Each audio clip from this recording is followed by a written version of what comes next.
Assalamualaikum warahmatullahi wabarakatuh. Antara hukum, moral, dan agama tidak bisa dipisahkan.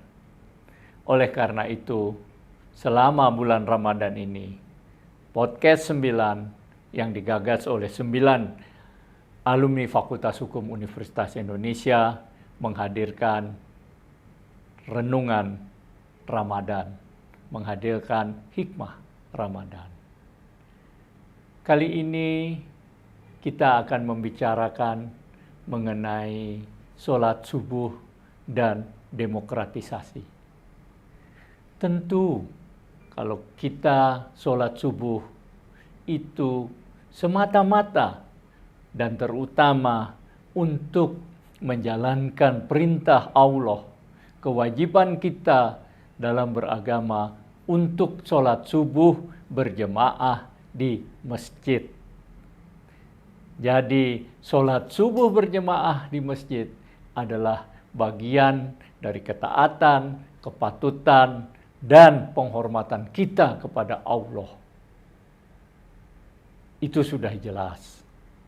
Namun demikian, di samping menjalankan kewajiban kita, menunjukkan kepatuhan dan ketaatan kita kepada Allah, ternyata sholat subuh pun dapat menimbulkan suasana demokrasi di dalam jiwa kita. Yang pertama-tama adalah misalnya di dalam sholat subuh ada yang memakai kunut dan ada yang tidak. Islam tentu saja hanya satu, bersumber dari Al-Quran dan Sunnah Nabi. Tidak ada yang lain. Tetapi di dalam praktek sehari-hari sering menimbulkan tafsir-tafsir yang berbeda satu dengan yang lain. Termasuk di dalam sholat subuh. Ada umat yang meyakini bahwa sholat subuh harus ada kunut. Tetapi ada juga yang merasa tidak harus memakai kunut. Dua ini saja sudah menunjukkan bahwa kita harus toleran, kita harus demokrasi, menghargai perbedaan antara yang mendukung atau menganut bahwa subuh harus kunut dan subuh yang tidak memakai kunut. Kalau kita ngotot-ngototan, kalau kita merasa paling benar, tentu akan kacau. Perbedaan ini adalah sebuah hikmah. Tak sampai di situ.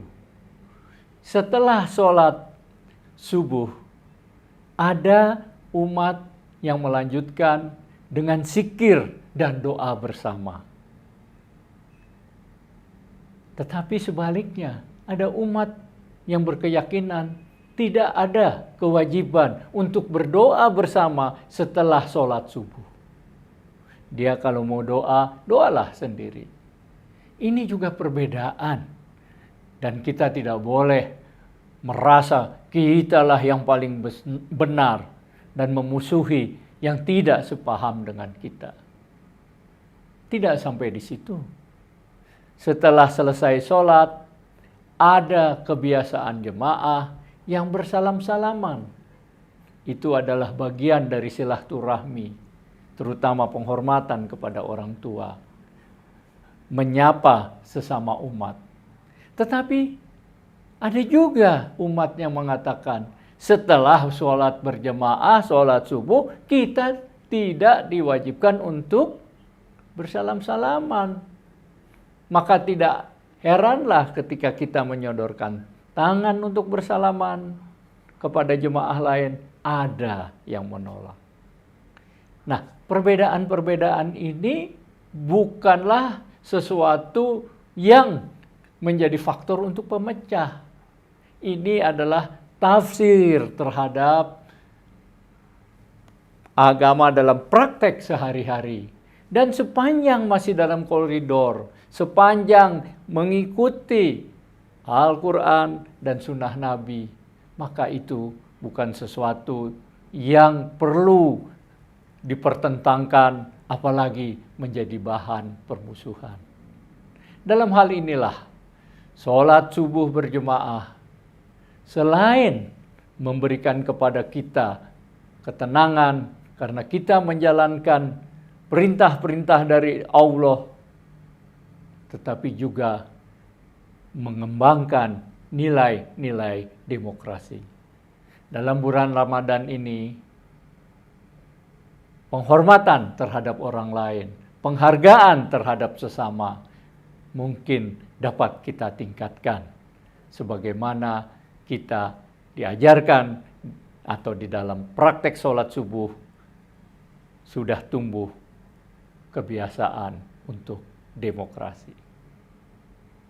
Demikian renungan kita hari ini. Wassalamualaikum warahmatullahi wabarakatuh.